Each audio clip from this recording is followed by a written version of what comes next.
आज से मैं आपको परसेंटेज का क्वेश्चन कराऊंगा। मैं वो सब टाइप के क्वेश्चन कराऊंगा जो एसएससी एग्जाम में पूछे जाते हैं। क्वेश्चन करने से पहले मैं कुछ बेसिक चीज़ें फिर से रिपीट कर रहा हूँ जो हमने पिछली क्लास में देखा था। तो सबसे पहले एक नंबर परसेंटेज क्या है, ठीक है।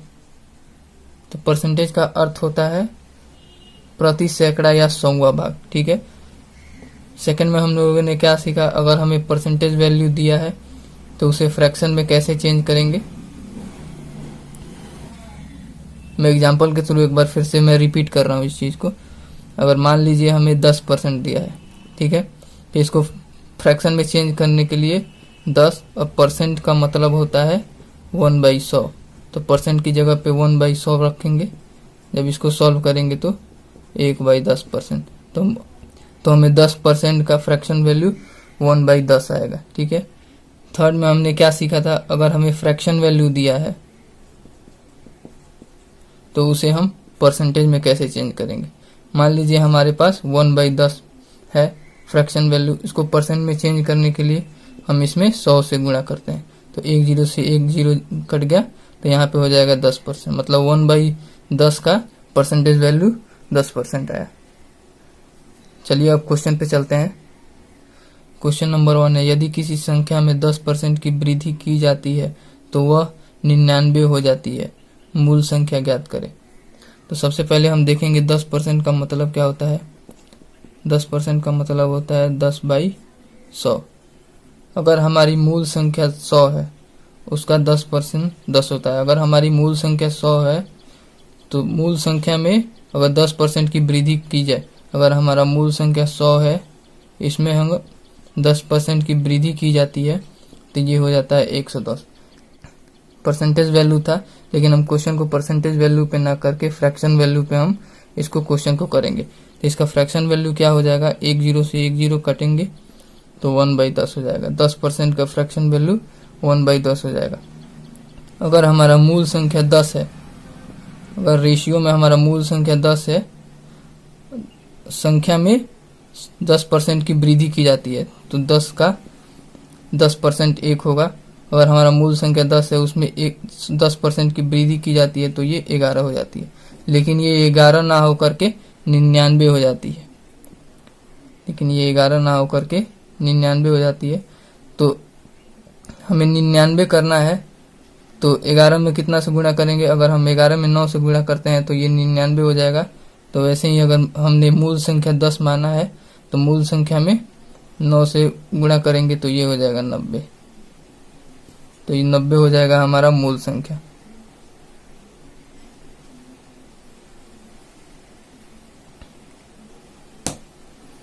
आइए नेक्स्ट क्वेश्चन पे चलते हैं। क्वेश्चन नंबर 2 है, यदि किसी संख्या में 20% की कमी की जाती है तो वह 36 हो जाती है, मूल संख्या ज्ञात करें, ठीक है। तो सबसे पहले हम देखेंगे 20% का मतलब क्या होता है। 20% का मतलब होता है 20/100। इसको जब सॉल्व करेंगे तो 1/5 हो जाएगा इसका फ्रैक्शन वैल्यू, ठीक है। अगर हमारी मूल संख्या 5 है, ये 5 का 20% हो जाएगा हमारा 1। यदि हमारी मूल संख्या 5 है, ठीक है, उसमें बोल रहा है कि 20% की कमी की जाती है, तो अगर हम 20% की कमी करते हैं तो ये हो जाता है 4, लेकिन ये हमारा 4 ना होकर के 36 हो जाता है, ठीक है, 36 हो जाता है। तो हमें 4 से 36 बनाना है, तो 4 में हम कितने से गुणा करेंगे कि 36 हो जाए। 4 में अगर हम 9 से गुणा करते हैं तो यहाँ पे हमारा 36 हो जाएगा। वैसे ही हमने मूल संख्या 5 माना है तो 5 में भी 9 से इंटू करेंगे तो यहाँ पे हो जाएगा 45, जो कि हमारा मूल संख्या हो जाएगा। आइए नेक्स्ट क्वेश्चन पे चलते हैं। तो क्वेश्चन नंबर 3 है, यदि किसी संख्या में 16/2/3% की वृद्धि की जाती है तो वह 343 हो जाती है, तो मूल संख्या ज्ञात करें। सबसे पहले ये हमें पता होना चाहिए कि 16/2/3 का मान क्या होता है। तो 16/2/3 का फ्रैक्शन वैल्यू क्या हो जाएगा, 16 में 3 से गुणा करेंगे एंड इसको 2 को ऐड कर देंगे, तो 16 में 3 से गुणा करेंगे तो 48, 48 में 2 जोड़ेंगे तो 50, 50/3। और ये परसेंट है, परसेंट की जगह पर 1/10 100, तो इसको काटेंगे तो 50 दूना 100 हो जाएगा, यानी कि 16 सही 2/3 का हमारा फ्रैक्शन वैल्यू 1/6 हो जाएगा। तो अगर मान लीजिए हमारा मूल संख्या 6 है, हमारा मूल संख्या 6 है, अगर उसमें हम 16 सही 2/3% ऐड करते हैं, मतलब कि 1 ऐड करते हैं, तो ये हो जाएगा 7। लेकिन जब हम अपने मूल संख्या में 16 सही 2/3% ऐड करते हैं तो ये हो जा रहा है 7, लेकिन ये 7 ना होकर के 343 हो रहा है, 343 हो रहा है। ठीक है, तो हम 7 में किस संख्या से मल्टीप्लाई करें कि 343 हो जाए, तो 7 में हम 49 से मल्टीप्लाई करेंगे तो 343 हो जाएगा। अगर हमने इस साइड 49 से मल्टीप्लाई करा है तो हमें मूल संख्या में भी 49 से मल्टीप्लाई करना होगा। तो मूल संख्या में अगर हम 49 से मल्टीप्लाई करते हैं तो हमारा हो जाएगा 294। तो ये जो 294 है वो हमारा मूल संख्या है। चलिए नेक्स्ट क्वेश्चन पे चलते हैं। तो क्वेश्चन नंबर 4 है, यदि किसी संख्या में 11 सही 1/9% की कमी की जाती है तो वह 64 हो जाती है, तो मूल संख्या ज्ञात करें। ठीक है, तो सबसे पहले हम देखेंगे कि 11 सही 1/9% का वैल्यू कितना होता है। 11 सही 1/9%, और इसको फ्रैक्शन में चेंज करेंगे तो इसको गुणा करेंगे 11 में 9 से n+1 कर देंगे। तो 11 में 9 से गुणा करेंगे तो 99, 99 में 1 जोड़ेंगे तो ये हो जाएगा 100/9। इसको यहाँ पे परसेंट है, परसेंट का मान होता है 1/100, 1/100 करेंगे, 100 से 100 काटेंगे तो ये हो जाएगा 1/9। तो 11 से ही 1/9% का हमारा फ्रैक्शन वैल्यू 1/9 हो जाता है।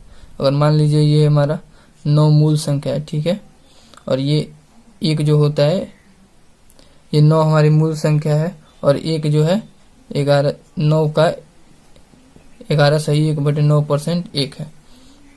तो अगर हम मूल संख्या में 11 सही 1/9% की कमी करते हैं, यानी कि 1 माइनस करते हैं इसमें से, तो ये हमारा 8 हो जाता है। लेकिन ये 8 ना हो करके 64 हो जाता है। ठीक है, तो यहाँ पे हो जाएगा 64, और 8 में किस संख्या से मल्टीप्लाई करें कि ये 64 हो जाए। तो अगर 8 में हम 8 से मल्टीप्लाई करेंगे तो ये 64 हो जाएगा।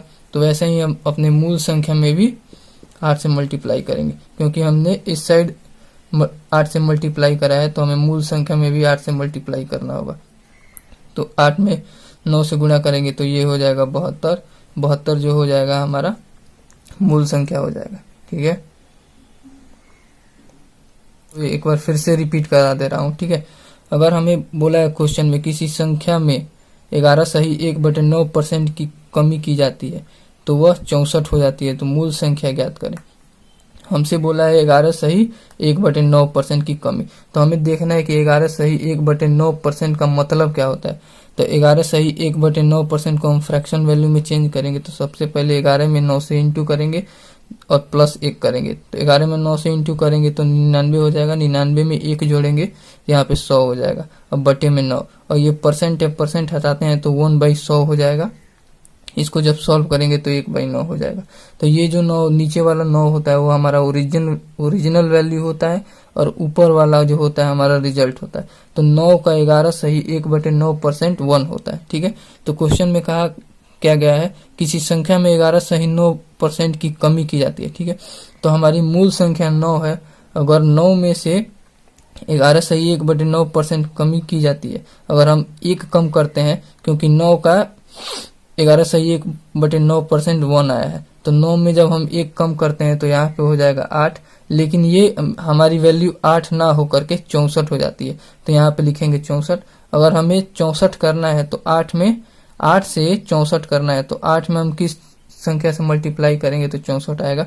तो मैंने 8 से 8 में मल्टीप्लाई किया तो 64 आ गया। ठीक है, और जब इस साइड मैंने 8 से मल्टीप्लाई करा तो इस साइड भी मैं 8 से मल्टीप्लाई करूंगा तो हमारा मूल संख्या आ जाएगा। तो 8 में 9 से मैंने इंटू किया तो 72 हो गया, जो कि हमारी मूल संख्या है। चलिए नेक्स्ट क्वेश्चन पे चलते हैं। क्वेश्चन नंबर 5, यदि प्रिंस की आय रोहन से 10% अधिक है तो रोहन की आय प्रिंस से कितने % कम है।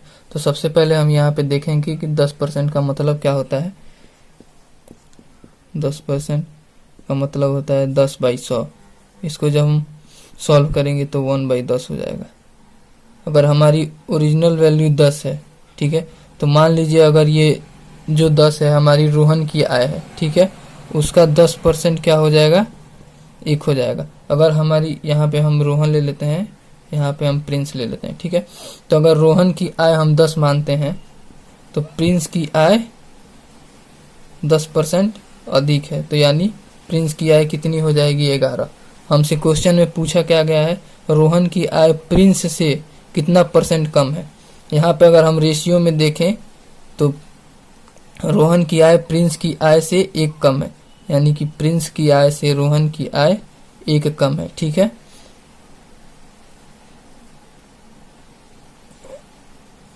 किसके मुकाबले, प्रिंस के मुकाबले, क्योंकि यहाँ पे क्वेश्चन में कहा गया है रोहन की आय प्रिंस की आय से। तो मैंने आपको पहले ही बताया था कि का और से के साथ जो वैल्यू होती है उसी को हम नीचे लिखते हैं। तो प्रिंस से कितनी % कम है, तो प्रिंस का कितना है, 11 है, तो नीचे में 11 हो जाएगा। और इसको % में चेंज करने के लिए 100 से इंटू करेंगे तो ये हो जाएगा हमारा 100/11%। मैं इस क्वेश्चन को फिर से एक बार रिपीट कर दे रहा हूँ, ठीक है, क्योंकि ये जो क्वेश्चन है इंपॉर्टेंट क्वेश्चन है। ऐसा क्वेश्चन हमारे एसएससी जीडी एग्जाम में पूछा जाता है। तो आइए देखते हैं, यदि प्रिंस की आय रोहन से 10% अधिक है तो रोहन की आय प्रिंस से कितने % कम है। सबसे पहले हम देखेंगे कि 10% का मतलब क्या होता है। तो यहाँ पे 10% का मतलब होता है 10/100। 10/100 को मैं सॉल्व करूंगा तो 1/10 हो जाएगा। तो नीचे वाला जो वैल्यू होता है वो हमारा ओरिजिनल नंबर होता है, और ऊपर वाला जो होता है हमारा रिजल्ट होता है कि 10 का 10% 1 होगा, ठीक है। तो यहाँ पे क्वेश्चन में कहा गया है प्रिंस की आय रोहन से 10% अधिक है, ठीक है। तो अगर रोहन की आय हम 10 मानते हैं, रोहन की आय अगर मैं 10 मानता हूं तो प्रिंस की आय 11 हो जाएगा, क्योंकि मैंने इसमें 10 का 10% ऐड करा है, तो ये हो जाएगा 11। अब दूसरे स्टेप में क्या बोल रहा है, तो रोहन की आय प्रिंस से कितना % कम है। तो यहाँ पे मैं देखूं रेशियो में तो रोहन की आय 10 है एंड प्रिंस की आय 11 है। तो प्रिंस की आय से रोहन की आय कितना कम है, तो 1 कम है, तो 1 यहाँ पे लिखेंगे। और रोहन की आय प्रिंस से कितना % कम है, क्योंकि इस प्रिंस के मुकाबले देखा जा रहा है, तो प्रिंस के मुकाबले देखा जा रहा है तो जिस किसी वैल्यू के मुकाबले देखा जाता है उसको हम नीचे लिखते हैं, ठीक है। तो प्रिंस की आय कितना दे रखा है हमें 11, तो 11 को नीचे लिखेंगे। और ये हो जाएगा हमारा फ्रैक्शन वैल्यू को % में चेंज करने के लिए 100 से गुणा करेंगे तो यहाँ पे हो जाएगा 10/11% हमारा आंसर। चलिए आज की वीडियो में इतना ही, मिलते हैं कल नेक्स्ट वीडियो में।